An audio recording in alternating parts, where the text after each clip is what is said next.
இவன் பஸ்ஸில் ஏறினான்னா புணத்தை பார்க்காம பஸ் இறங்காது. நேற்று கூட 2 பையங்க மேலே அடித்து சீரியஸாக கிடக்கிறான். இந்த லட்சணத்தில்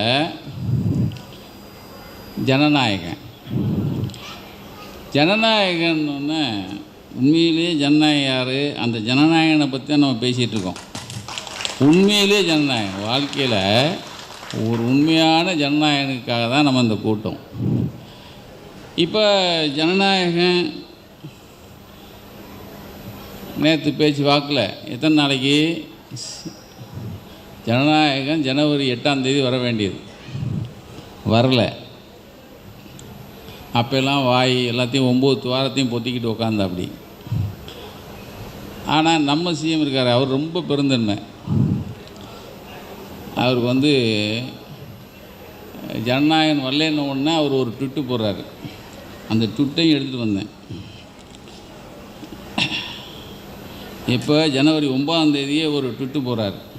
சிபிஐ, இடி, ஐடி வரிசையில் சென்சார் போர்டும் ஒன்றிய பாஜக அரசின் புதிய ஆயுதமாக மாறியுள்ளது, கடுமையான கண்டனங்கள்னு போடுறார். எனக்கு அவர் மேலே வருத்தம்தான். ஒருத்தன் நம்மளை திட்டிகிட்டு இருக்கான், ஆனால் அவன் படம் வரலைங்கிறதுக்காக இவர் ட்விட்டு போகிறாரு மத்திய அரசை ஏற்று. இப்போ ஜனவரி 9, 60 நாள் கழித்து ஒருத்தன் இப்போ ஜனநாயகனுக்காக எனக்கு ஆதரவு தெரிவித்த முதல்வர் சாருக்கு, ஸ்டாலின் சாருக்கு நன்றி. இப்போ 60 நாள் ஆச்சு. 60 நாள் என்ன பண்ணான்னா 1 2 3ன்னு எண்ணிட்டு இருந்தான். உள்ள என்ன பித்து பிடிச்சி 60 நாளும் என்ன செய்கிறதுன்னு தெரியாமல் இப்போ ஞானோதயம் ஸ்டாலின் சார் அவருக்கு நன்றி.